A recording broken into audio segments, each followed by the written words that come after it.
I've been wanting to talk about Superman 2025 for a while now, but I've been too busy. Finally, getting around to it. So, before I say anything about how I felt about this movie, I first want to break it down. We start off with Superman crash landing to Earth, crash landing into, I was going to say the Arctic, but it's Antarctica in this movie, is where the Fortress of Solitude is located. Crash lands, so he's gotten the crap kicked out of him. We don't know anything. We've seen this in the trailer, so we know it's coming. He whistles, and in comes Crypto. Now, I'm trying to keep my opinions to myself until I go through this whole thing, but I I was against the breed of the dog in this movie from the start. It's supposed to be a white lab, but regardless, Crypto comes in, drags him to the fortress. We got this nice door to the fortress. I've seen it like this before. Lego Batman, and I think some of the comics. I haven't read a ton of Superman comics, mostly the 90s stuff. Dan Jurgens run, Death and Return of Superman, John Byrne's Man of Steel. I've read all that stuff. And then some modern stuff like New 52 and whatnot.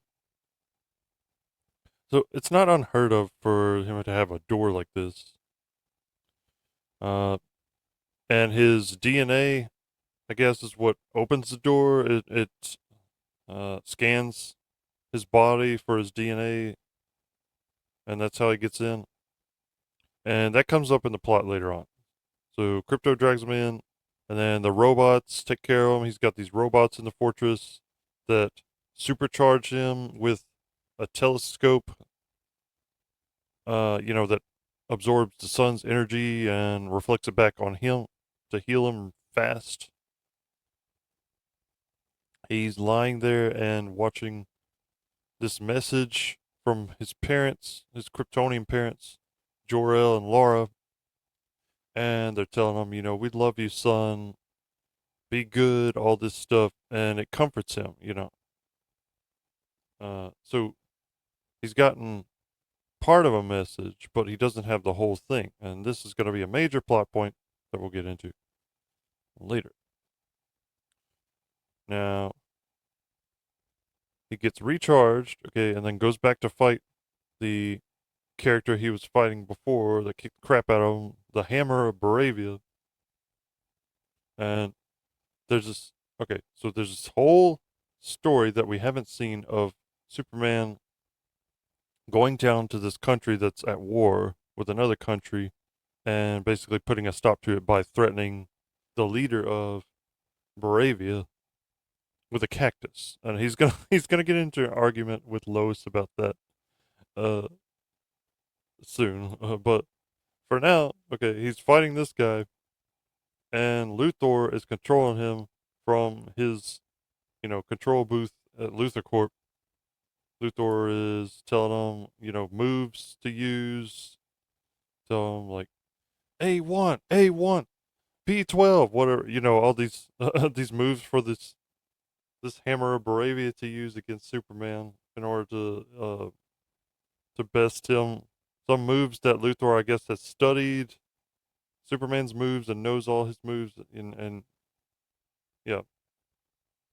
So all this is going on while Cat Grant, not Cat Grant, dang, Eve Tessmacher, sorry, Luthor's girlfriend is taking pictures, taking selfies, all over the place, like she's blogging or something, TikToking or something. I have no idea. Uh, I just thought that, never mind. I'm trying to leave my opinion out of it until afterwards. So okay, that's going on, and then the Hammer of Bravia gets away and goes to a beach where there's tents set up, and uh, Luthor has a pocket dimension that he can just go into whenever. Luthor, there's all this established technology already that Luthor's created, We'll get into more of that, all the sci-fi stuff, as we go along in the plot. But Superman and Lois, uh, they meet at, I'm guessing it's her apartment. I don't know if it's his or her apartment or both of their apartment, but see, the relationship's not well established at this point because she is still not sure about dating him. And we hear her say that to Mr. Terrific later, but we'll get into that. There's a lot going on just in the first few minutes of this movie. Like we're just plopped in the middle of this universe with little to no explanation. So okay, they have this interview and then they basically have a shouting match because she doesn't agree with his involving himself in the politics of foreign nations the way he does because to her, he represents America. And he's like, no, I represent myself. And so there's this big debate, and then he ends up leaving because uh, her arguments, upset him. Like he doesn't feel like, she's taken his perspective into account. She's being objective as a journalist, and he doesn't appreciate it. So then that happens. And during the night, Luthor's men plant a baby kaiju in the middle of the city, which grows to epic proportions overnight. So by the next day, Superman's having to battle this thing in the middle of the city. I guess he couldn't lead it out of the city or not, or what, because, yeah, whatever. But, anyways, so these guys show up. The Justice Gang, they're known as the Justice Gang in this universe. Green Lantern, just Guy Gardner, Green Lantern. The bowl haircut is from the comics, so say what you will. And Kendra Saunders, Hawk Girl, and Mr. Terrific. They're the three members of the Justice Gang. So they're battling the kaiju alongside Superman. And we see Superman save some people. He saves a little girl at one point. He saves a squirrel even. uh, and then Mr. Terrific ends up killing this thing. Even after Superman says, no, we need to try and save all lives we can, even this monster's.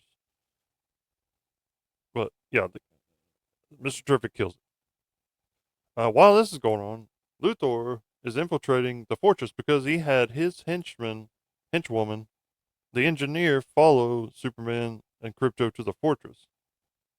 So they destroy the robots. Luthor gets a hold of the message from the Kryptonian parents, which the engineer is able to then recover the rest of the message somehow. After the battle with the kaiju, Superman is laid low and helped up by this Indian man whose name I forget, but we'll get into it. He becomes important later on.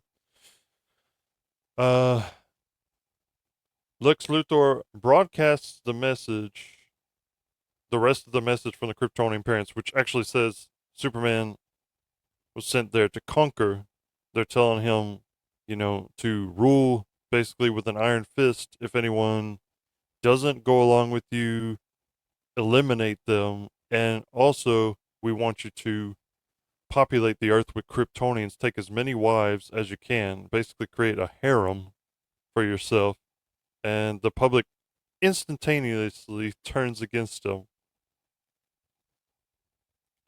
Now he walks into Stag Industries, and the Justice Gang come to him and try to comfort him. Uh, he almost gets into it with Guy Gardner, and then he realizes, oh snap, the message. How did Luthor and them get a hold of this message? It's because somebody went to the fortress and got it. Luthor went to the fortress and got it. So he flies fast to the fortress and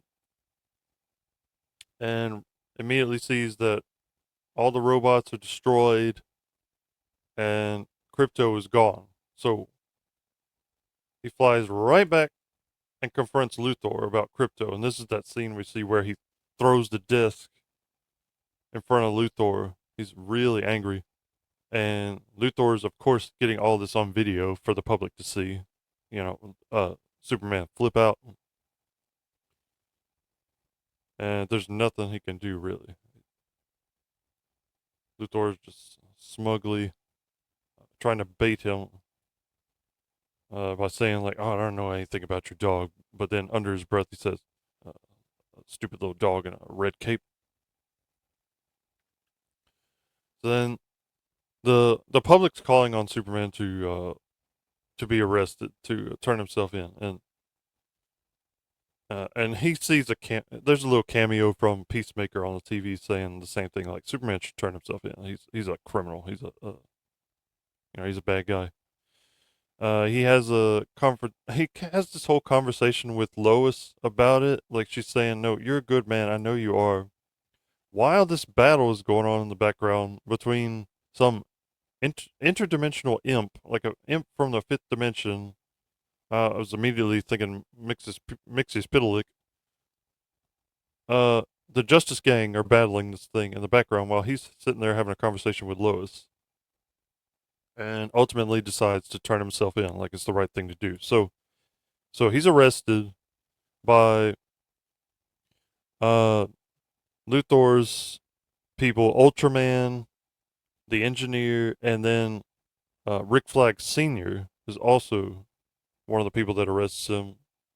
He's got a small part in this. He's working with the government, of course, and overseeing like the superhero activity. So then they bring him, they bring him to this pocket dimension that Luthor has, on that beach.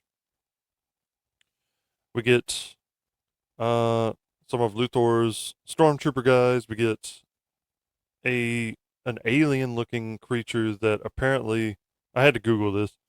Uh, Luthor calls him Mr. Handsome.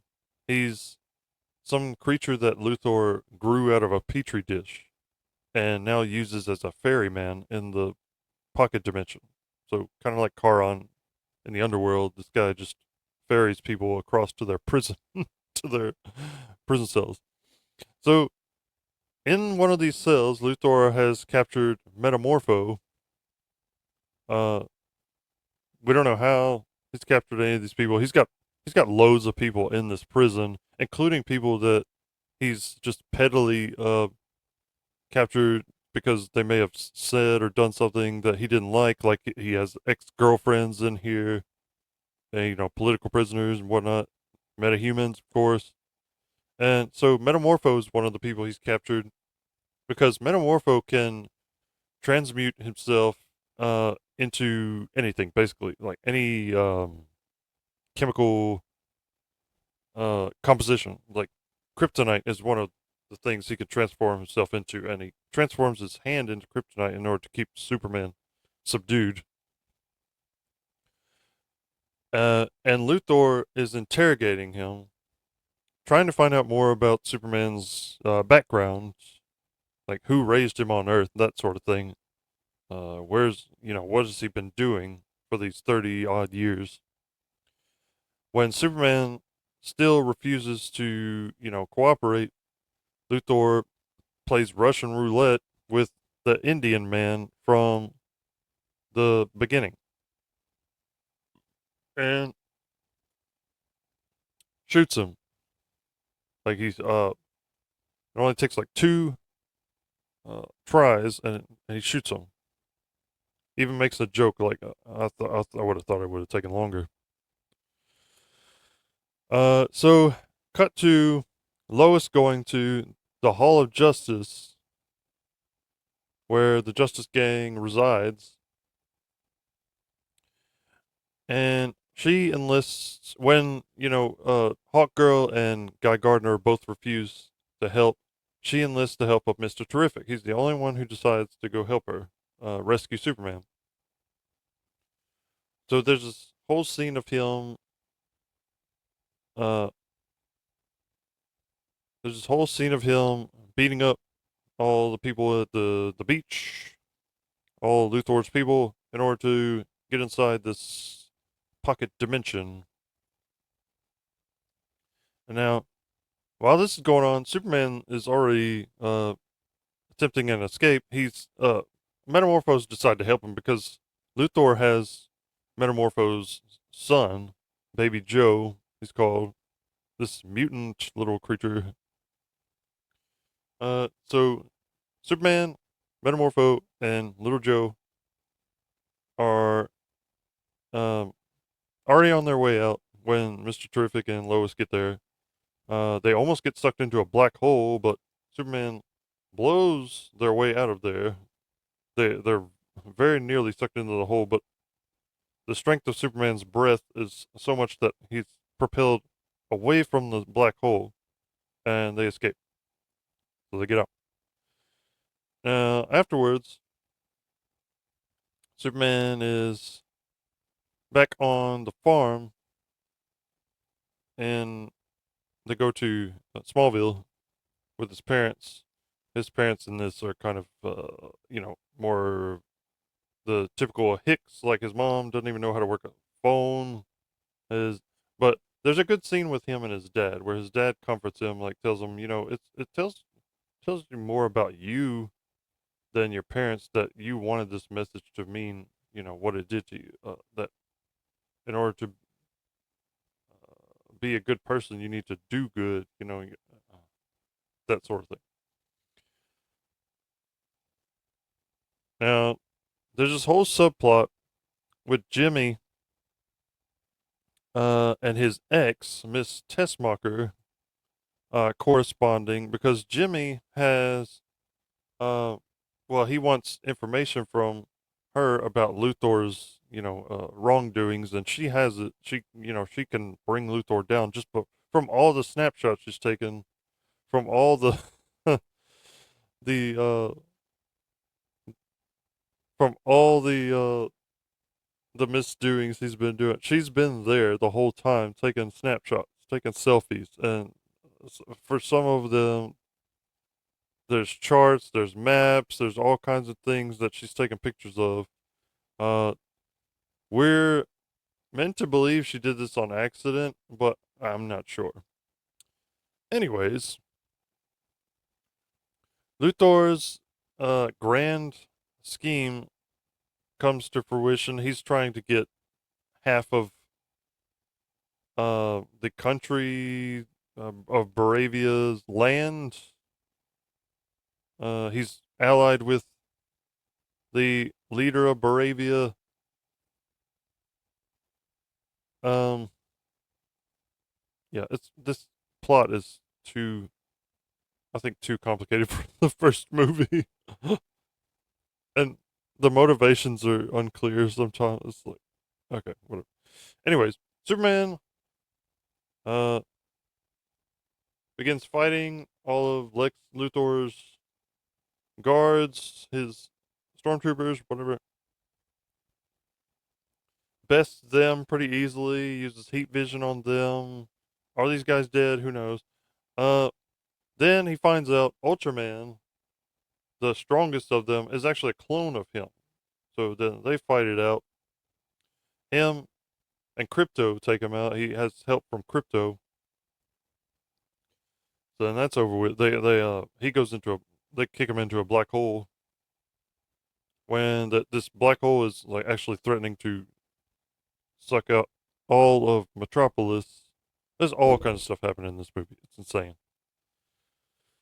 Uh, Mr. Terrific gets there and says, "Hey, what are you doing? Well, stop messing around." "No, I'm doing important stuff," he says. That's that scene we get in the movie and in the trailer. At the same time, the war between Bravia and Aginpur or whatever, I forget what the other country's name is coming to a head. These people have been standing in this desert for I don't know how long, and they're about to duke it out. And then the Justice Gang shows up because Superman convinced them to go and interfere in this war. They wouldn't rescue him, but they'll go and do this for him. Okay. And then Superman goes to confront Luthor at the end after defeating Ultraman and ending the war. and gives this whole speech about being more human than Luthor, basically, like being more human than Alien, and that's the whole point of the movie, pretty much, is that he learns he's actually more human than he realizes. Uh, so Luthor is arrested, outed, as a bad guy. Superman. I looked on Wikipedia to see and Google to see like has Superman been exonerated from this because that message was still real. Like everyone in the movie was saying that it's real, and then James Gunn himself said it was real. I can play that clip in a little bit, but anyway, Luthor's arrested. We get a little opinion interview from Maxwell Lord, the the guy that leads the Justice Gang. Like he, you know, uh, bankrolls it in the comics. He bankrolls the Justice League International, but Gunn's version of Justice League International, I guess, is going to be the Justice Gang, unless he changes the name. That's what we're led to assume. So Lois meets with Superman, confesses her love. They have a kiss, passionate kiss, and then cut to Superman back at the fortress. The robots are healed and everything, and then Supergirl walks in, says, "Where's my dog?" Crypto greets her, and Superman realizes, oh, she's the reason he acts so crazy because this dog has been unruly throughout the movie. He only listens when he really wants to, when there's lives at stake. That's when he'll listen, but any other time he will not listen to Superman. But Crypto jumps on her. They start playing. He's really rough. They're both rough. So that's why he is the way he is. She calls Superman a bitch and then leaves. Basically, she's drunk. She just come from another planet and she's drunk. Takes off with Crypto. And then Superman lies down.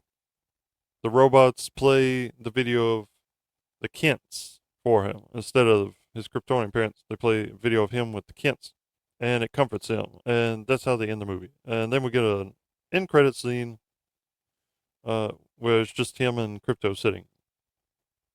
All right, so what did I think of this movie? I went into this with tempered expectations because of previous DC iterations that left me disappointed. My expectations were lowered like to the seafloor, basically. And I still left this movie feeling hollow. Like I did not feel anything from this movie, but disgust at some points, confusion at a lot of points, derision a couple of times. Did not like the treatment of a lot of the characters. I thought that Superman himself was kind of a wimp at times. He needed a lot of saving. He needed a lot of help, whereas he should be the one helping others throughout the movie. He shouldn't need a whole lot of help. He's the character in the comics that the other heroes will call upon when they need help because he is the big gun, basically. Uh, Whenever Batman has something he can't handle, he calls Superman. That's if he ever calls anybody because Batman, is averse to asking for help, but that's neither here nor there. Superman is the one that people rely on more than anybody else. He is the leader of the Justice League in the comics. And I felt he was done a disservice in this movie because we see him, for the most part, getting the crap kicked out of him and not really, rising to the challenge for the most part. There was some cool visuals in this, and then there were some cool scenes, cool characters. Mr. Terrific is a standout character. Everybody says it, and it's true. He was done very well in this movie. They really did this character justice. Uh, it was cool to see the Hall of Justice. It's always cool to see the Hall of Justice. This is that terminal that they use, I think in Cincinnati, whenever they want to film something around the Hall of Justice. Like they used it in the CW as well. Thought Crypto at times was annoying just because he did not listen to Superman. He just did whatever he wanted. He went crazy. And it just, I don't know, it dragged the plot. I think this is not Crypto. He was never like this. The biggest disservice, though, to this movie was the treatment of Jor-El and Lara. Everybody will agree with everybody will agree with me on this. Like hardcore Superman fans will agree with me on this that this is not Jor-El and Lara as we know them. Uh this is just not right. Some people will say, "Oh, it's been done before. Like it's been done in Smallville before." Yeah, Jor-El said, "Yeah, go conquer the Earth." Right? Yeah, but then he changed his mind. Right? Uh, and that was an AI anyway. That wasn't the, you know. This is a message from the real Jor-El that we're seeing here. This is not an AI disembodied voice in the fortress talking to him.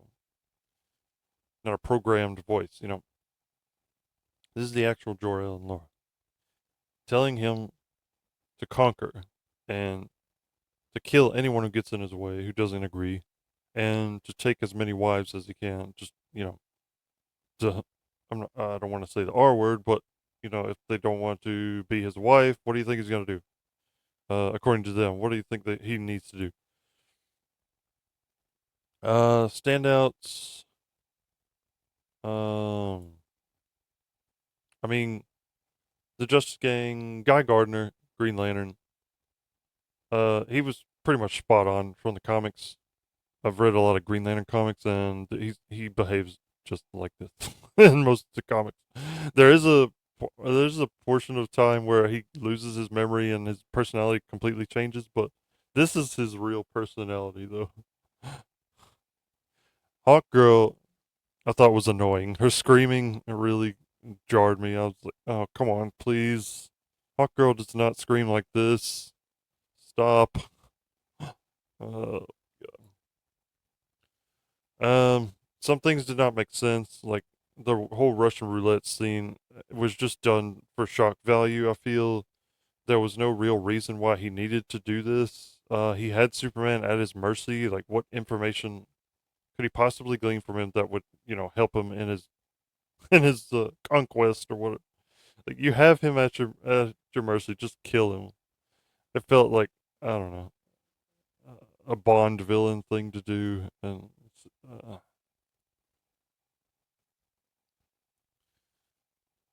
Jimmy Olsen being a ladies' man in this, I thought was a little weird. I don't know, just because he looks like this fresh-faced boy and all the ladies want him. I don't know. It didn't make much sense to me. Superman obviously killing. This guy would be dead. This guy right here getting punched in the face, his teeth flying out. He's most likely dead. Anyway, he would be.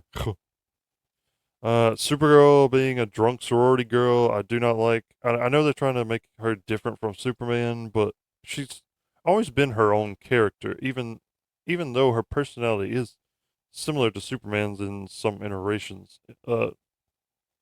Her journey is different from his. Like we see her.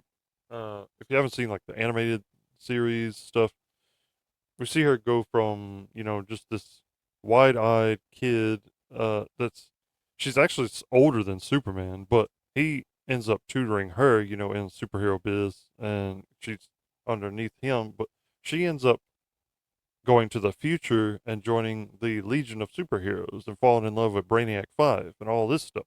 you know this doesn't feel like that same version of Supergirl. This just Tom King's version of Supergirl. And because James Gunn is a fan of Tom King, we're going to see more of his stuff. His Batman, too, probably. Or Grant Morrison's Batman.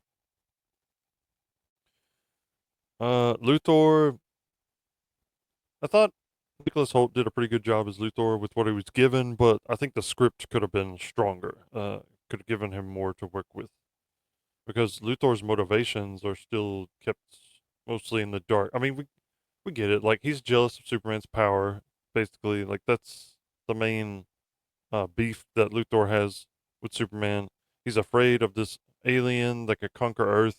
He wants to be the best. He wants to everyone to worship him, basically. And there is Superman. People worship him. Uh, hated what they what they did with the Kents too. Although we did have that good scene with Jonathan, I still thought they were done a disservice. Uh, Lois was a good character. Um, for the most part, I really enjoyed Rachel Brosnahan as Lois. But overall, I think this movie could have been a lot better than it was. I don't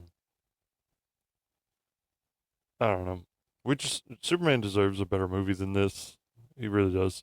Man of Steel, I still think was a better movie than this. Even with some of the dumb decisions in Man of Steel, like Jonathan letting himself die in Twister, just so Superman wouldn't reveal his identity, and then uh, some people disagree with Superman killing Zod, but that scene might have done if he could have done that scene a little differently, maybe people would have accepted it more, with maybe Zod holding somebody by the neck, about to break their neck, instead of, the heat vision thing. I don't know. I still enjoy Man of Steel more, though. And I don't know if I'm ever gonna watch this movie again because it just turned me off, and I don't know if I'm gonna enjoy Gunn's iteration of this universe. Maybe if we get better writers, uh, writing some more of the heroes, writing another Superman movie, somebody else writing another Superman movie, maybe it'll do better. Uh, I just don't know. But for people that were wondering, like, well, what if the message was the message real? That he sent out. Well, we got our answer. Let's see. This one. Oh, yeah.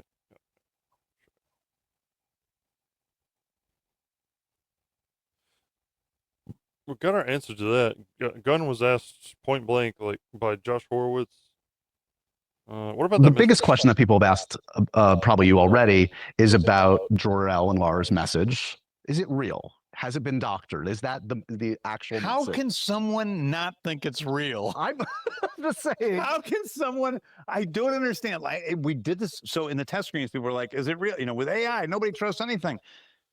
So do not expect it to get retconned. Okay, in the movie, You make a point of saying he said, Mr. Terrific says it's real. "Mr. Terrific says, I know those computer forensics guys. There's no way. That's Mr. Terrific, smart as Lex Luthor."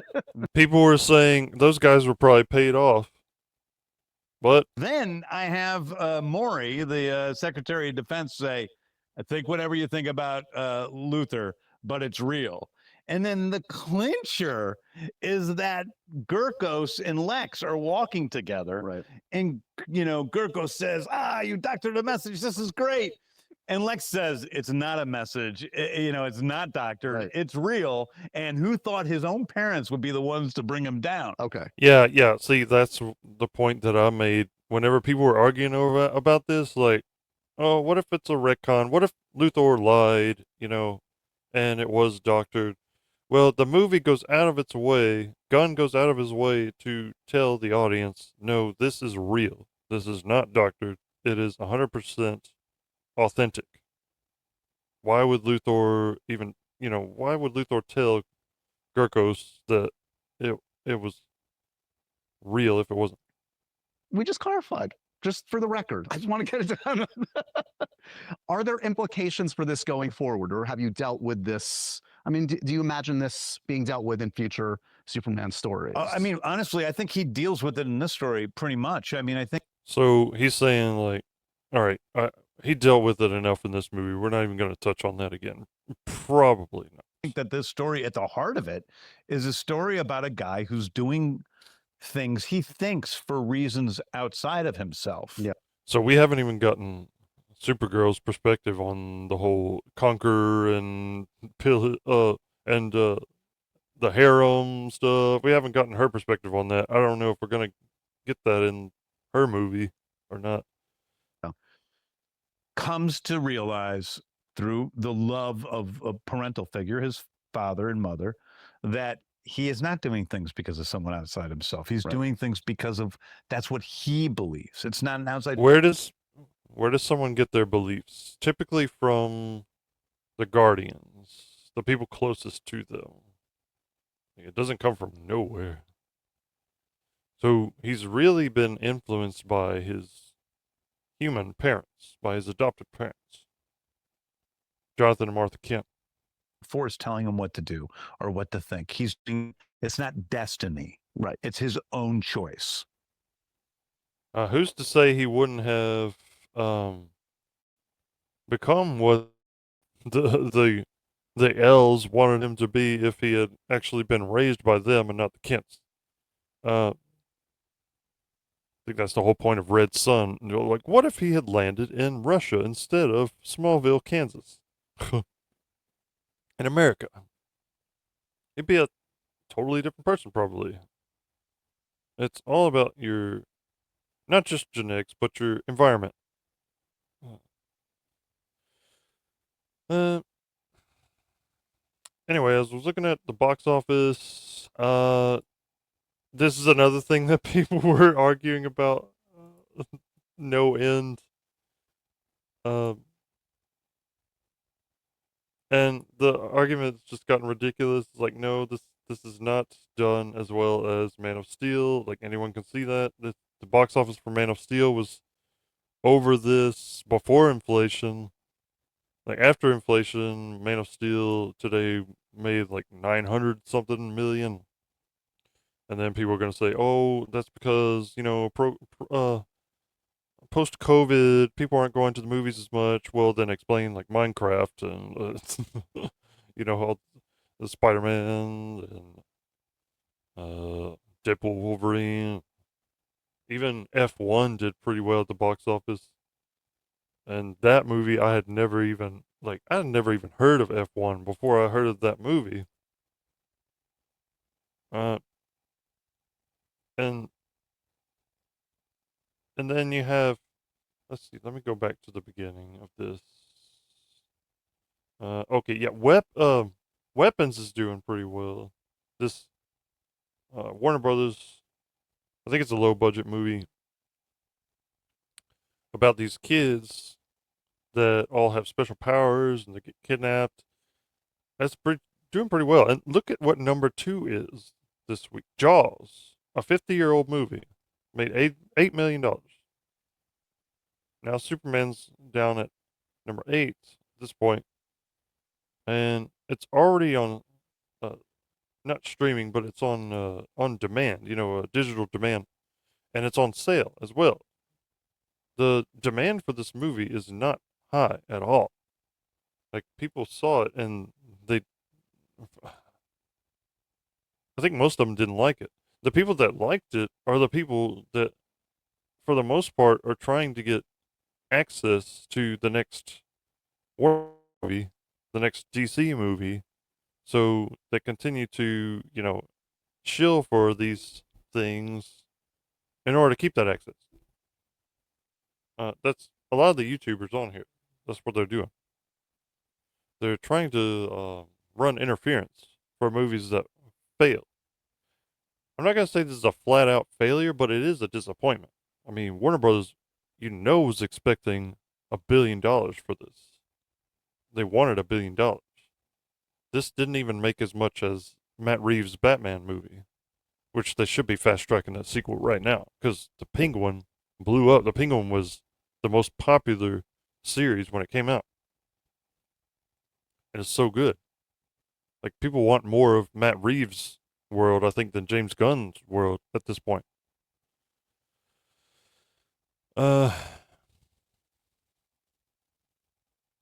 So that's my take on this movie. I don't know if I'm gonna do another video on this movie again.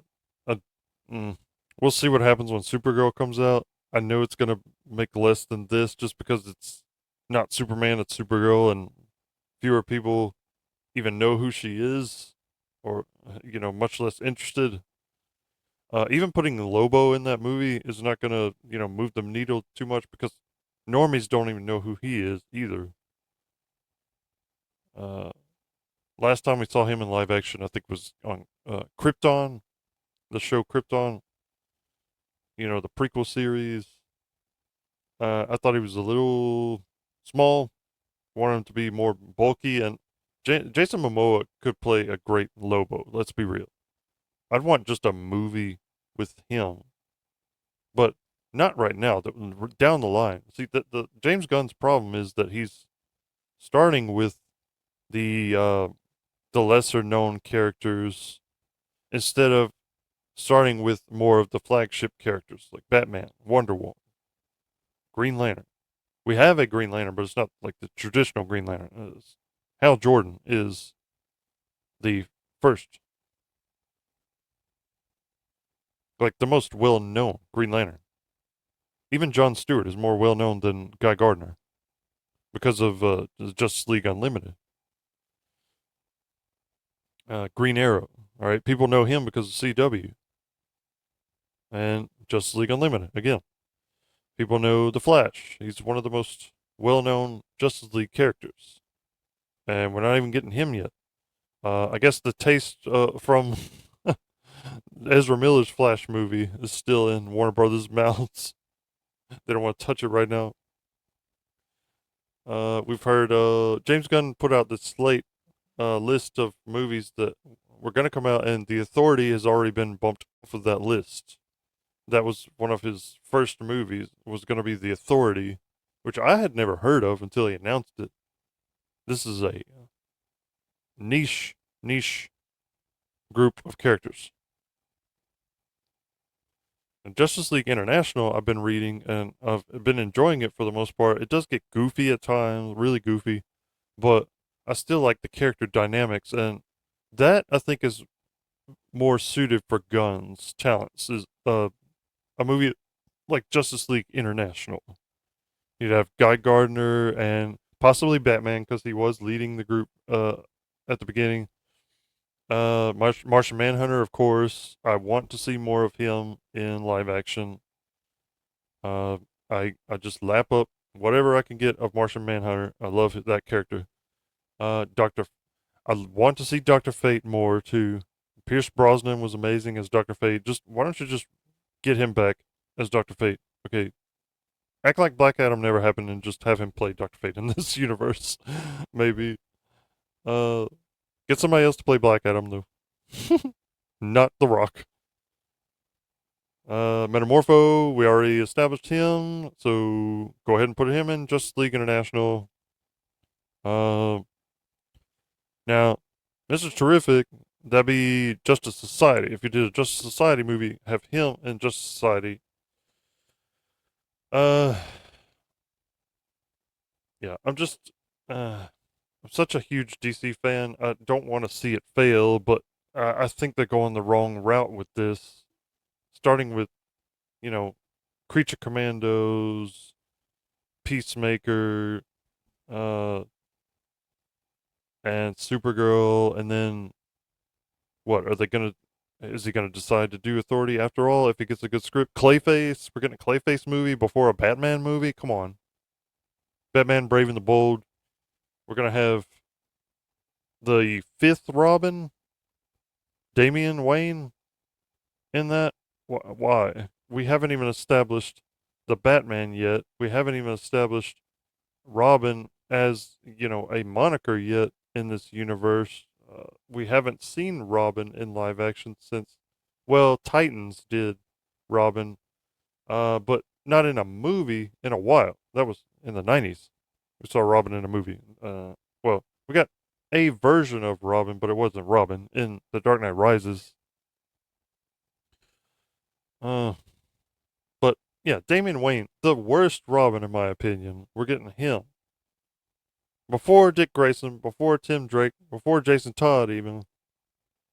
Who I've gotten to appreciate Jason Todd more as a character by reading all the comics from the 90s, 80s and 90s.